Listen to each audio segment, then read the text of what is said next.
New bill seeks to protect Washington renters from steep hikes. One of the benefits of being a conservative podcaster with a real estate background in Washington state is that I've got a front seat to some just absolutely misguided conceptions of what it is going to what's going to lower rents, what's going to lower housing prices so that all the masses can afford to live in Washington state. Well, that kind of misguided notion, that kind of just idiocy, that's what we're having a literal front stage view of here, because what this will do and what this has been proven to do in other areas in other states. So when you've got a real estate market that already has a very constricted supply of said real estate, you do anything to further constrict that supply, guess what happens? Prices skyrocket, rents skyrocket. This bill is no exception. Let's get into it. Let's tear this bad boy apart. Here we go.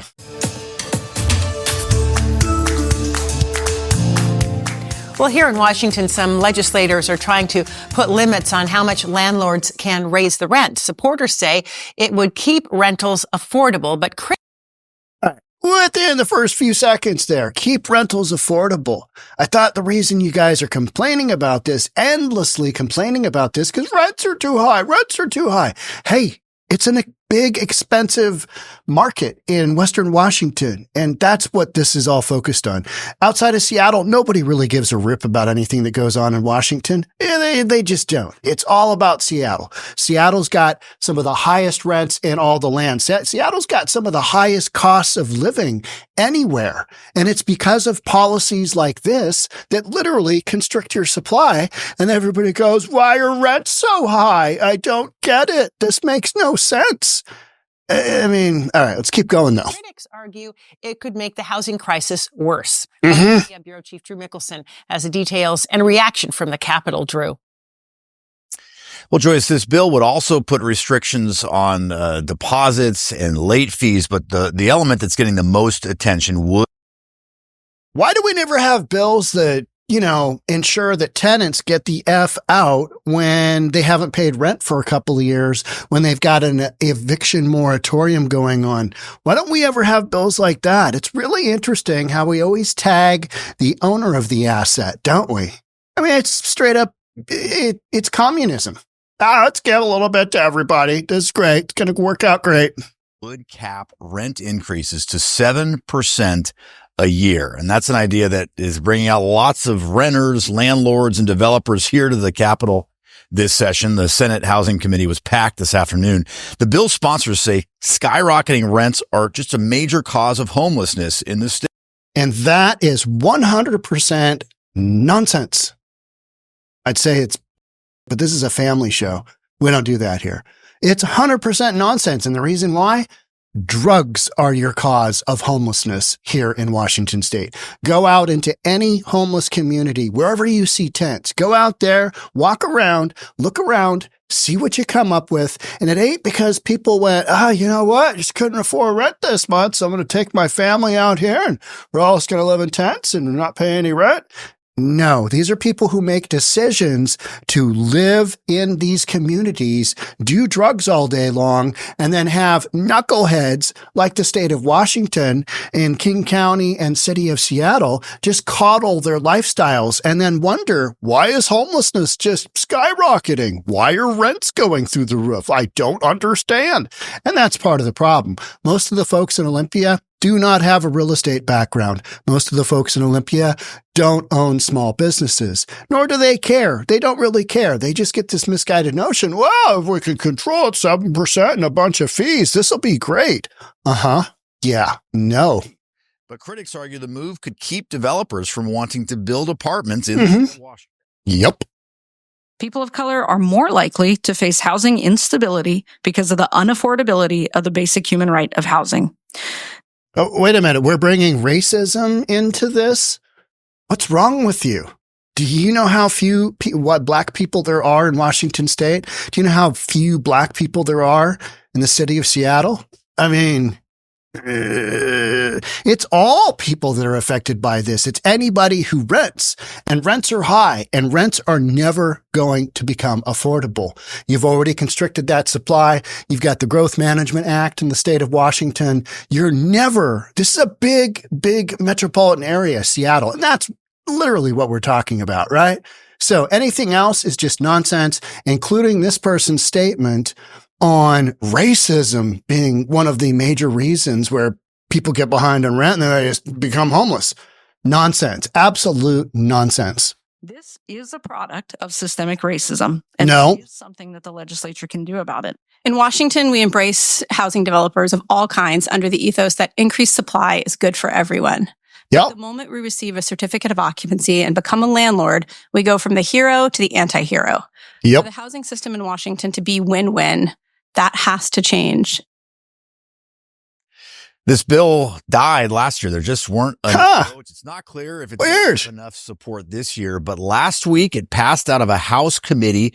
This week it had a Senate hearing, so it definitely has a lot of momentum here in the early days of this year's legislative session. Live in Olympia, Drew Mickelson. All right. Thank you, Drew. Appreciate your reporting on that. Yeah, most of the time you see these things and you're like, this is standard fare for well-meaning but misguided Democrats. That's what you continually see. If we just do this is going to end up great. And then it has the exact opposite effect, right? It's mind-boggling to me that people can be, they think that what they're grabbing onto, if we just don't clear out any of the brush in the forest, we'll just allow the squirrels and chipmunks and everything to live, and kumbaya, it'll be great. Why are the wildfires just burning out of control? I don't get it. Let's just let people do drugs. Let's let people with massive mental issues roam around the countryside.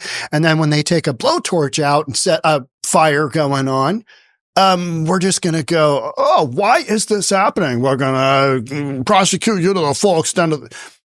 Just a bunch of nonsense, right? If you're enjoying this content, you'd like to support the channel, consider a subscription to reasonabletv.com. We've got at least a couple of videos that come out each week that you won't see anywhere else. Here's an example. This is the member content only. New York City subway robbery turns into deadly fight. You had a guy who was getting basically mugged on the New York City subway, and he killed 2 of the robbers. Yeah, you're not hearing about that on mainstream media, are you? No. Here's another one. Pimp shootout. This was in Seattle. Pimp shootout. Uber hero saves trafficked woman. We've got all kinds of pimp shootings, violent stabbings, you name it here in Seattle.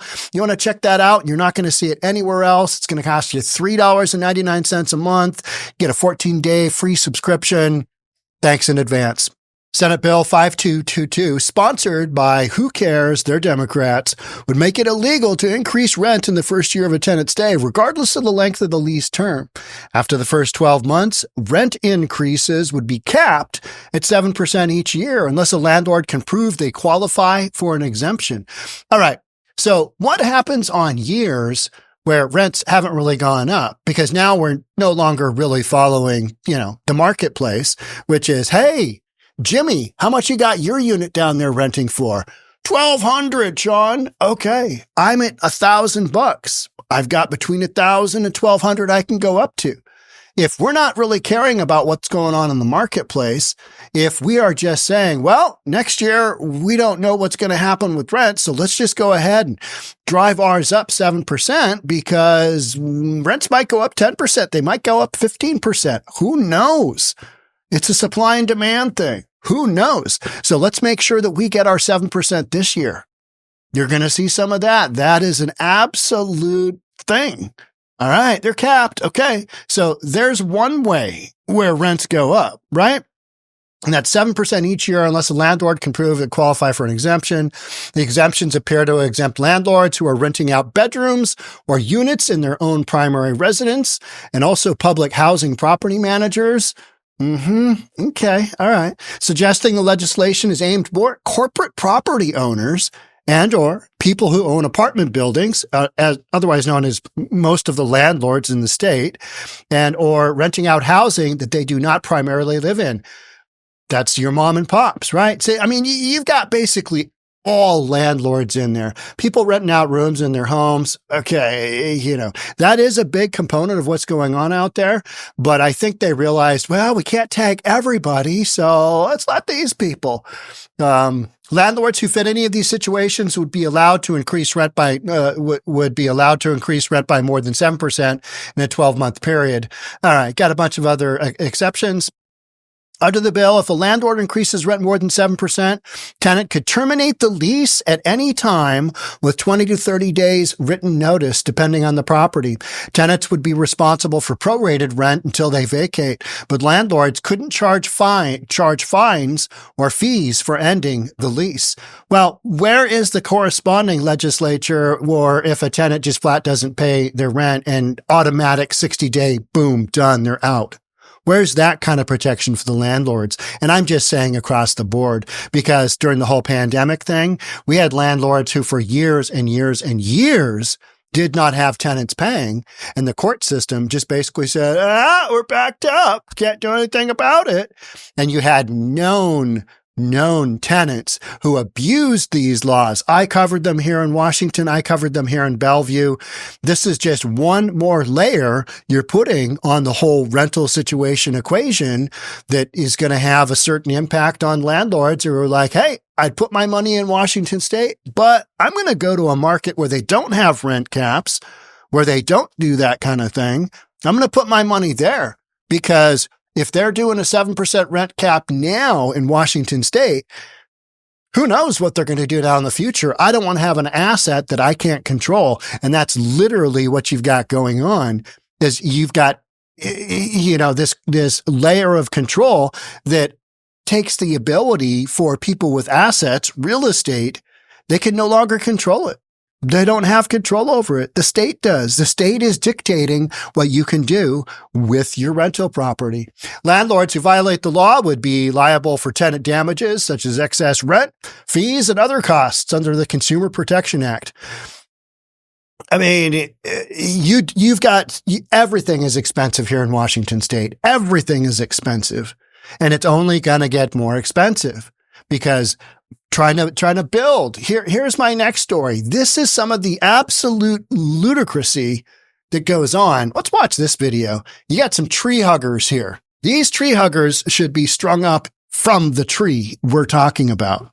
There were definitely some heated moments this morning when all of this happened between the developer, the tree service, and neighbors who are working very hard to save this tree and another one on the property. By the way, the city did issue permits for these trees. So they've got a legal right to cut this tree down, and some tree huggers, including one from the Seattle City Council, are like, Just an average quiet morning in this Lake City neighborhood until chainsaws, heavy equipment, and wood chippers pierced the silence of the sunrise. Well, this is the third time this tree company has been out with the intention of cutting down the 2 trees. The third time, neighbors scrambled into action surrounding the trees in an attempt to stop a worker scrambling up the tree to cut branches off. You guys complain that there's not enough housing supply. You complain that there's not enough affordable housing. And then you complain when somebody tries to cut a tree down that they have a permit for so that they can build more homes. Yeah. So you can't have both. It's like you guys want to, you want to protect all the animals in the forest and not do, wildfire control. You don't want to do management, forest management, because, we might kill a few squirrels and the bunny rabbits are going to die. They're going to get burned up to a crisp. So let's not do that. And instead, you've got these wildfires that literally are burning unabated, and people are looking at that going, there's some misguided policy. So you can either have the trees or housing. It's pretty basic. And in this case, you can, we'll keep playing. Here we go. Violating the law by doing it. Seattle police determined neighbors were not trespassing. as long as they stayed on the public right-of-way and not touching the tree. Eventually, the tree cutter descended next to those standing at the tree in an attempt to save it. Neighbors here argue housing and trees really are compatible, but the city issued a permit for this tree to come down. The developer agreed that one of the units they're proposing could be turned 90 degrees and save the tree. But they said we'd have to come up with $100,000. I confirmed with Legacy Group Capital that they did in fact determine the cost to save the tree and that neighbors were not willing to spend their own money to save the trees. This is obviously a neighborhood that can't come up with $100,000 to save one tree. And it just makes you wonder. Oh, you could put a HELOC on that home. You could borrow a little bit of money. You could spread it out among the neighbors. You could make that work, but there's a cost when you've got all your plans and everything squared away and you start flipping stuff around. This is where this misguided notion of we can have trees, we can have people, we can have housing, we can have affordable housing, we can have cheap rents. You're living in a fantasy world, and by hugging the trees, all you're doing is driving costs up because the interest clock is ticking. The interest clock is ticking. This is Legacy Capital Group, one of my appraisal clients for years and years and years. They're doing the financing on the deal. That money is not cheap because it is spec money. It is money that is borrowed to build speculative housing. And it's expensive to do that because it's high risk. Is that project going to go as planned? Are you going to be able to sell it? Are you going to be able to make money? So it's a risky in Denver. When you've got somebody out, don't cut down the tree, then you've got to delay more money. You got architect's fees. You got to resubmit plans. You got to resubmit permits. I mean, you know what I mean? It's just endless. And these people are going, we don't have money. Well, maybe think twice about that because you've already cost these developers money. And you are literally, the developers are going to add this onto the tab. Hey, this went up a little bit because we had to do this, this, and this because of a bunch of tree huggers. All right. So who ends up paying the price? The consumer, the tenant. Nice job. Well done. Wonder how trees are going to be saved around the city unless something has changed. Councilmember Kathy Moore told me, maybe you don't save the trees that need to be taken down for development of more housing, which creates, more supply so that you can keep rents at least where you want them to be, but take the ones down needed for development because that's just going to happen. That's inevitable. But hey, here's an idea. Plant some elsewhere. Oh, we're already doing that. We're already planting what's known as a renewable source, right? You've got a renewable deal here. Hey, let's plant other ones. That's already happening. So don't worry about the trees being taken down for known projects that have a permit in place because that is known as idiocy. She's working on it, but has not yet found momentum for it within the council. In the meantime, this scene is likely to be repeated as those worried about the tree canopy fight to get the city's ordinance changed. Neighbors tell me that they will continue to fight not only for the 2 trees on this lot right now, despite the permits that are issued, but for every tree in the city as they also work to try to get the city to change its tree ordinance to save more trees. Live in Seattle, Denise Whitaker, KOMO News. Here's my parting shot to that is, did you guys see maybe my video on the bomb cyclone storm that we had here in Washington State and Western Washington State? You don't necessarily want to have a big, tall tree right up next to your home because whether you know this or not, a lot of those went down on homes and killed somebody and, went down on homes, destroyed roofs. I've still got a whole bunch of homes right by where I live. So having these big, tall trees in an area that is known to bring trees down, that's maybe not where you want to be. You want to have some smaller trees, still helping to create oxygen and all that good stuff. But this is just a misguided example of do-gooders who don't understand the repercussions, just like the folks in Olympia in Washington State's capital who think that if we just cap them and we're going to cap the fees, we're going to cap this, we're going to do this, we're going to do this. what's the eventual result? Just like having the eviction moratoriums for tenants, but absolutely no safeguards for landlords. People are pulling out. People are selling. During that last run, during the pandemic, during the plandemic, we sold a ton of homes for people who didn't want those rental properties anymore, and they're purchased because of their price relative to what they can bring in versus rent. You're not going to be able to cash flow those. They sold those to owner-occupied folks who are now living in them, further constricting your supply of rental housing. So that's where, these folks are just so backwards. And they're so misguided. If we just hug a tree and don't cut it down, the world's going to be a better place.